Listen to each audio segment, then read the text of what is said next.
Hi viewers, welcome to doctor fax. నేను మీ doctor Srinath. ఈరోజు మనం పీసీఓడి సమస్య గురించి మాట్లాడుకుందాం. అమ్మాయిల్లో గర్భసంచిలో ఏర్పడేటువంటి కణితుల లక్షణాన్ని పీసీఓడి సమస్య అని చెప్పుకుంటాం. ఇప్పుడు ఒక గర్భసంచిని మనం తీసుకున్నట్లయితే ఇరుపక్కల కూడా ఓవరీస్ అని ఉంటాయి. అంటే ఇరుపక్కల ఉండేటువంటి ఓవరీస్లో చిన్నపాటి కణితులు ఏర్పడతాయి, అంటే గడ్డలు ఏర్పడుతుంటాయి, ఒక మాంసపు గడ్డల్లాగా ఏర్పడుతూ ఉంటాయి. ఈ కణితులు ఏర్పడుతూ విపరీతమైనటువంటి నొప్పికి దారితీస్తూ ఉంటాయి. సాధారణంగా ఇది లెస్ దాన్ 5 సెంటీమీటర్స్ ఉన్నట్లయితే, ఈ కణితి సైజు లెస్ దాన్ 5 సెంటీమీటర్స్ ఉన్నట్లయితే ఎలాంటి ప్రమాదము లేదు. 5 సెంటీమీటర్ల కంటే ఎక్కువగా ఉంటేనే ఇది ప్రమాదకరమైనటువంటి కణితి. అంటే సర్జరీ అనేది అవసరం పడవచ్చు ఈ పీసీఓడి కండిషన్లో అనేది మనం ముందుగా బేసిక్ అంశంగా తెలుసుకోవాలి. ఇక్కడ ఏం జరుగుతుంది, 28 రోజుల నెలసరి సైకిల్లో సగటున 14 నుంచి 18 రోజుల మధ్యన అండం విడుదల అనేది అవుతుంది, అంటే ఓవా విడుదల అనేది అవుతుంది.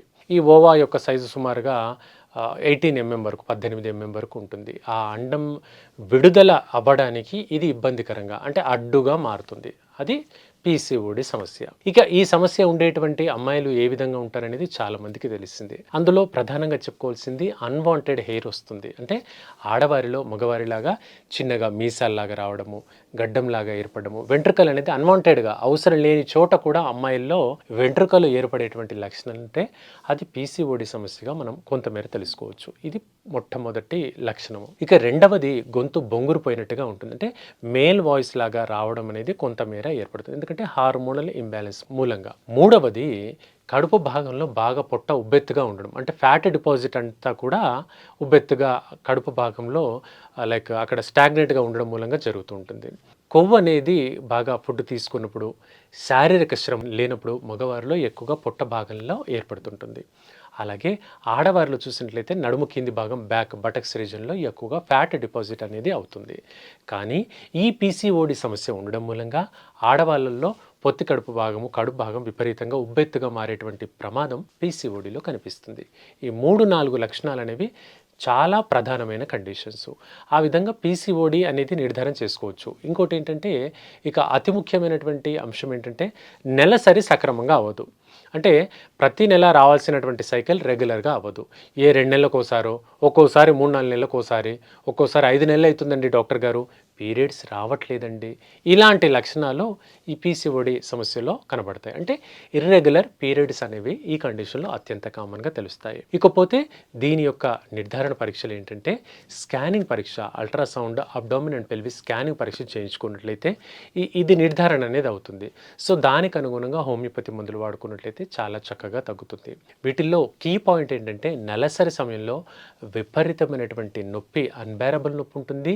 బ్లీడింగ్ డిశ్చార్జ్ అనేది చాలా తక్కువగా ఉంటుంది. ఇది నోటబుల్ పాయింట్. అంటే రక్తం డిశ్చార్జ్ అవ్వడం తక్కువగా ఉండడంతో పాటు అన్బేరబుల్ నొప్పి, మనం ఇదివరకు డిస్మెనోరియా చెప్పుకున్నాం, అంటే పీరియడ్స్ టైంలో వచ్చేటువంటి నొప్పి గురించి చెప్పుకున్నాం. పొత్తి కడుపు నొప్పి, తొడ భాగంలో, అలాగే నడుము భాగంలో నొప్పి అని. ఆ విధంగా విపరీతమైనటువంటి నొప్పి వచ్చినప్పుడు కూడా రక్తం అనేది చాలా తక్కువగా రిలీజ్ అవుతూ ఉంటుంది. అది పీసీఓడిలో ప్రధాన లక్షణంగా మనం చెప్పుకోవచ్చు. ఈ రకంగా ఉండేటువంటి వ్యక్తులకు ఒక న్యాచురల్ హోమ్ రెమెడీ చెప్పాలంటే ముందుగా రైస్ కంటెంట్ బాగా తగ్గించాలి. రైస్ తీసుకోవడం తగ్గించి ఉదయాన్నే ఏదైనా ఒక ఫ్రూట్ జ్యూస్ తీసుకోండి, లేదా వెజిటబుల్ జ్యూస్ అయితే ఇంకా చాలా మంచిది. ఒక 2 క్యారెట్లు, ఒక కీర, 2 టమాటా ముక్కలు, ఒక బీట్రూట్, ఇలా ఈ మిక్స్ చేసుకోండి. వీటిని జ్యూస్ లాగా చేసుకొని ఒక గ్లాసుడు, ఒక సుమారుగా 200 ml లేదా 250 ml తీసుకోండి. అది ఇంకా జ్యూస్ లాగా తీసుకోండి. ఆ తర్వాత కొన్ని మొలకెత్తిన గింజలు, పెసలు కానీ, లేదా ఒక పొప్పడి పండు, బొప్పాసు పండు కానీ తీసుకోండి. ఇది బ్రేక్ఫాస్ట్ లాగా తీసుకోవాలి. ఇక మధ్యాహ్నం భోజనంలో 2 పుల్కాలు, ఎక్కువగా ఆకుకూరలు తీసుకోండి. ఈ రకంగా మధ్యాహ్న భోజనము. సాయంత్రానికి ఒక 2-3 ఫ్రూట్స్, ఓ 2 జామ పళ్ళు కానీ, 2 బనానా కానీ, లేదంటే ఒక దానిమ్మ పండు కానీ సాయంత్రం తీసుకోండి. సాధ్యమైనంత వరకు టీ, కాఫీలకు దూరంగా ఉండండి.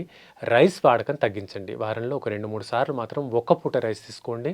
మిగతా మధ్యాహ్నము, రాత్రి టైంలో పుల్కాలు, ఫ్రూట్సు, అలాగే నీళ్లు బాగా తాగడము, బార్లీ వాటర్ కూడా బాగా తీసుకోవడం చేసుకున్నట్లయితే ఈ సమస్య ఒక 2-3 నెలల పాటు చేసినట్లయితే అసలు పెద్దగా మందులు ఏమీ అక్కర్లేదు. ఈ సమస్య చాలా వరకు తగ్గిపోతుంది. పీసీఓడి సమస్య అనేది ముదరదు. అండ్ సర్జరీ కూడా అక్కర్లేదు. కంప్లీట్‌గా డిజాల్వ్ అయిపోతాయి పీసీఓడీ. అంటే అది ఎలా ఇండికేషన్ అంటే కూడా మనకు తెలిసిపోతుంది. నెలసరి అనేది 2 నెలలకు, 3 నెలలకు వచ్చేదండి డాక్టర్ గారు.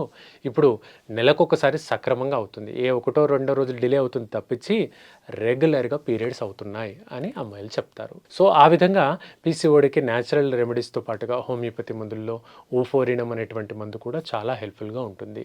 ఆ మెడిసిన్ వాడుకుంటూ చిన్నగా ఇప్పుడు మనం చెప్పుకున్న హోమ్ రెమెడీస్ చేసుకోండి. చాలా చక్కగా పీసీఓడీ అదుపులోకి వస్తుంది. సో, విన్నారు కదా వ్యూయర్స్. రేపటి కార్యక్రమంలో ఇంకో మంచి టాపిక్‌తో మళ్ళీ కలుసుకుందాం. Keep watching PMC. Thank you.